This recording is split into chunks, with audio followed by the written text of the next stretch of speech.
Bosnya kami tetap meminta supaya Republik Indonesia menarik diri dari BOP. Kenapa? Kita percaya itikat baik Presiden Republik Indonesia, tapi kita nggak percaya Amerika.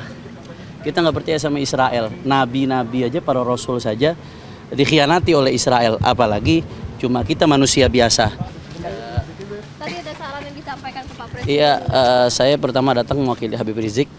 Saya selaku Sekretaris Majelis Syuro DPP FPI. Beliau Sekretaris Umum DPP Front Persaudaraan Islam. Habib Rizik diundang oleh Presiden, beliau berhalangan hadir, ada udzur. Saya diutus untuk hadir mewakili beliau. Undangan untuk diskusi dan silaturahmi. Tadi Presiden bicara sangat panjang, banyak menyampaikan banyak hal. Intinya dia pengen keberadaannya di BOP itu untuk bisa berbuat untuk Palestina lebih banyak. Tapi memang tadi kami belum dapat kesempatan bicara, tapi kami menitipkan surat kami sampaikan, tadi sudah kami sampaikan ke Presiden. Bosnya kami tetap meminta supaya Republik Indonesia menarik diri dari BOP. Kenapa?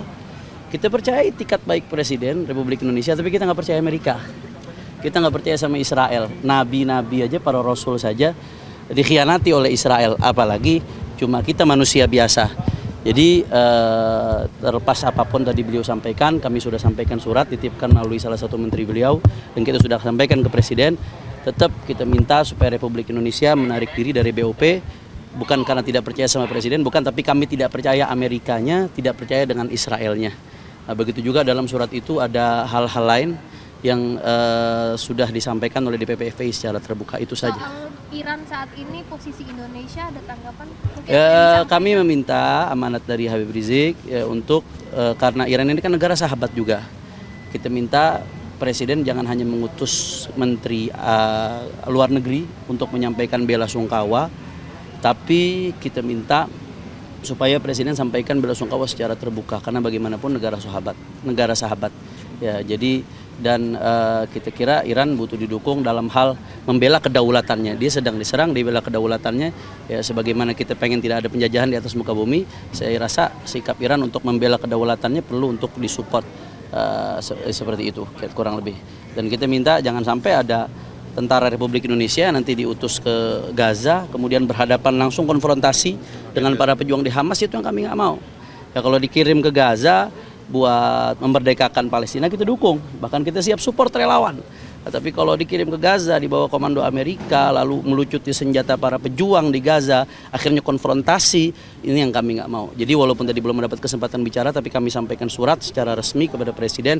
Kita minta Indonesia tetap menarik diri dari BOP, karena kami tidak percaya dengan Amerikanya, kami tidak percaya dengan Israelnya, karena track record buruk Amerika dan Israel selama ini. Tapi tadi Presiden menyampaikan masih akan tetap di BOP atau? Presiden tadi menyampaikan kalau melihat tidak ada kemaslahatan lagi untuk Palestina, nggak ada peluang buat memperjuangkan kemaslahatan Palestina dan tidak sesuai dengan kepentingan nasional Indonesia, Presiden akan menarik diri.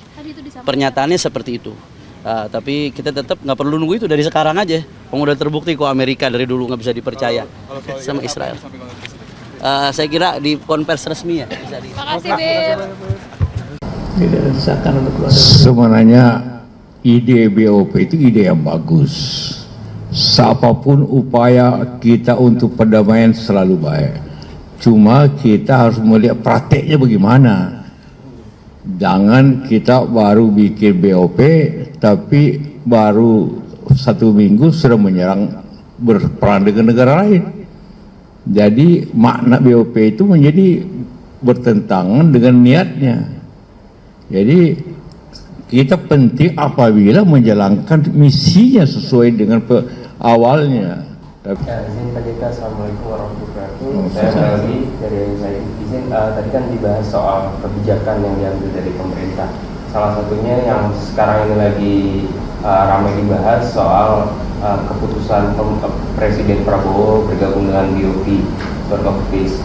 Baru-baru ini banyak desakan untuk pemerintah untuk meminta mengundurkan diri gitu, keluar dari BOP. Kalau menurut Pak JK sendiri seperti apa?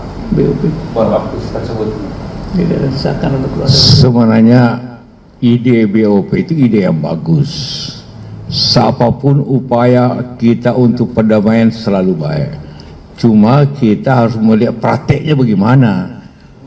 Jangan kita baru bikin BOP, tapi baru 1 minggu sudah menyerang, berperang dengan negara lain.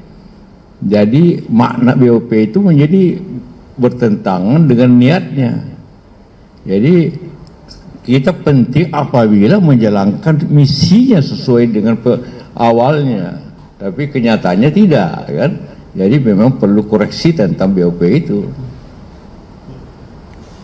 Satu lagi, ada? Cukup. Udah. Oke. Pak, Oh, ayo.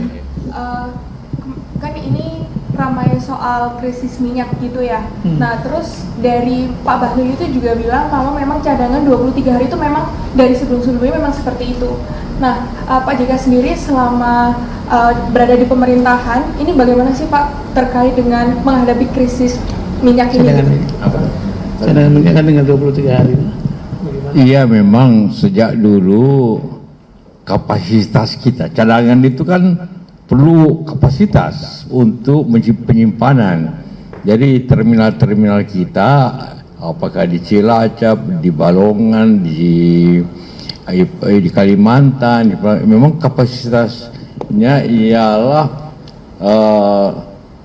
lebih untuk 21 hari, artinya kita butuh ya tentu berapa juta barel itu kan ya, karena tiap hari kita dibutuhkan itu 1,5 juta barel per hari. Artinya kapasitasnya itu memang kita hanya 30 juta barel kapasitas penyimpanan kita.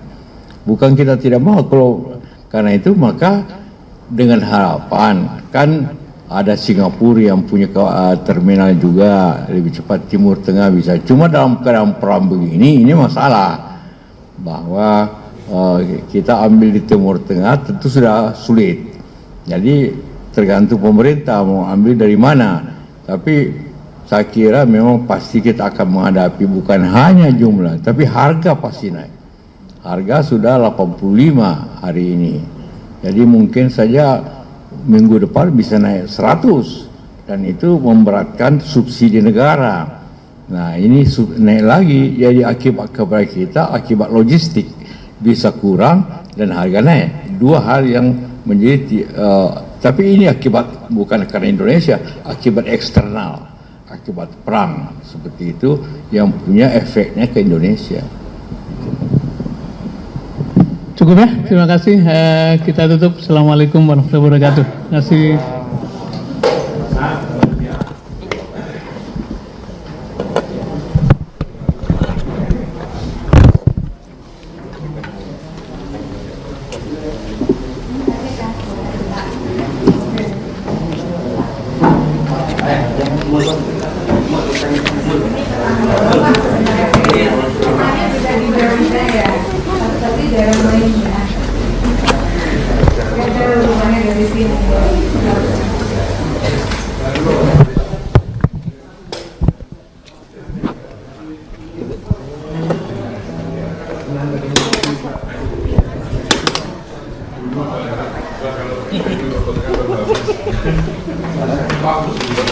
Terima kasih. Menjadi bagian dari perjalanan demokratisasi inti dari Indonesia. Nah, oleh karena itu melihat jalannya demokrasi kita dan juga menengok pada situasi politik kita hari ini, saya sendiri tadi menyampaikan aspirasi bahwa kita betul-betul harus menjaga proses demokratisasi dan konsolidasi Indonesia agar tidak mundur ke belakang atau menjadi korban dari oportunisme politik. Oleh karena itu, kepemimpinan yang demokratis, proses politik yang demokratis, peran-peran pengawasan oleh institusi-institusi demokrasi itu harus dipastikan bekerja. Termasuk juga menjamin ruang-ruang pengawasan publik untuk terus bersuara dan juga mengambil perannya. Karena demokrasi yang sehat itu adalah demokrasi yang mensyaratkan warga negaranya untuk terlibat aktif dalam proses jalannya negara. Nah, kami menyampaikan itu bagaimana ingin mengawal semua lembaga negara kita bekerja berdasar merit system, bukan berdasar kehendak atau memuaskan kekuasaan saja. Bagaimana kebijakan itu dibuat secara akuntabel, berdasarkan data, bukti yang terukur, dan bukan berdasarkan untuk menyenangkan kekuasaan. Jadi kami berterima kasih tadi mendapatkan banyak nasihat dari Pak JK Dan yang pasti adalah komitmen kita pada demokrasi harus dijaga bersama, dan komitmen pada demokrasi itu artinya mensyaratkan penegakan hukum yang adil dan mensyaratkan pelayanan publik yang betul-betul didasari oleh nilai-nilai tata kelola pemerintahan yang baik. Terima kasih Pak Dirman, terima kasih Pak JK. Ya, sebagai penutup, jadi diskusi siang ini sebetulnya mendorong adanya diskusi lintas generasi yang ingin membahas terkait dengan isu-isu kenegaraan, mengingat berbagai macam problematika maupun eskalasi isu yang mungkin terjadi di berbagai sektor, yang mendorong seluruh sektor fungsi-fungsi masyarakat bisa bersama-sama berkolaborasi, membahas hal ini secara konkret, kira-kira apa saja yang bisa dilakukan oleh setiap sektor tersebut. Dan tadi seperti yang tadi disampaikan, ini seperti diskusi berbasis moralitas, karena memang saat ini sangat dibutuhkan di saat kondisi dunia sangat membutuhkan isu-isu morality untuk menjadi dasar dari setiap kebijakan.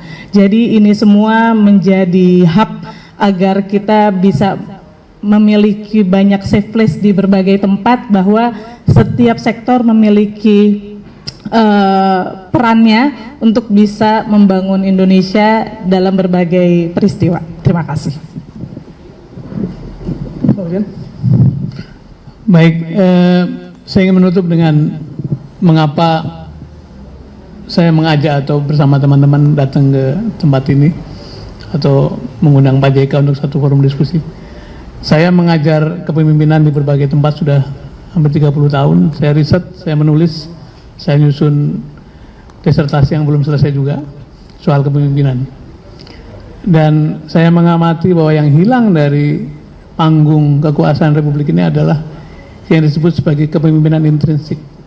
Kepemimpinan sejati yang dasarnya adalah integritas, visi, wisdom, pengetahuan, kearifan, idealisme.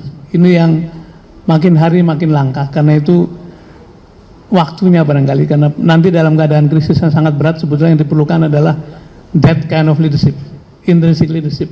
Karena itu dengan sengaja teman-teman berkumpul untuk menyambungkan berbagai titik-titik atau sumber-sumber kepemimpinan intrinsik, dan salah satunya adalah dari Pak Yusuf Kala ini, karena tadi beliau bukan siapa-siapa secara posisi, tapi tetap punya pengaruh karena tadi punya nilai intrinsik yang sangat besar, karena pengalamannya, karena wisdomnya, karena kebijakannya, dan karena tentu integritasnya.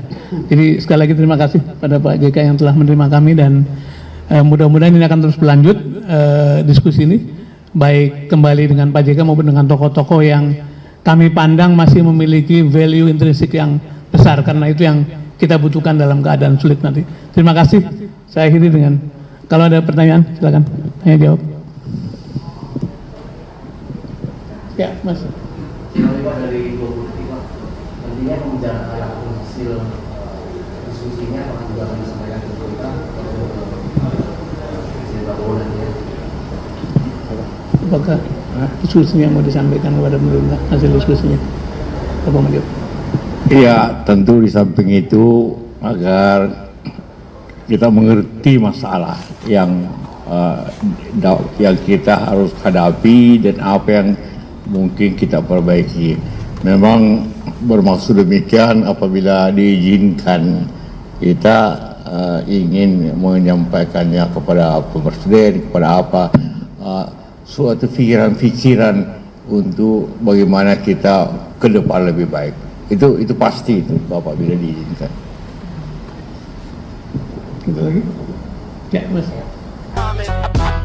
Subscribe, share, like a comment. Subscribe, share, like a comment.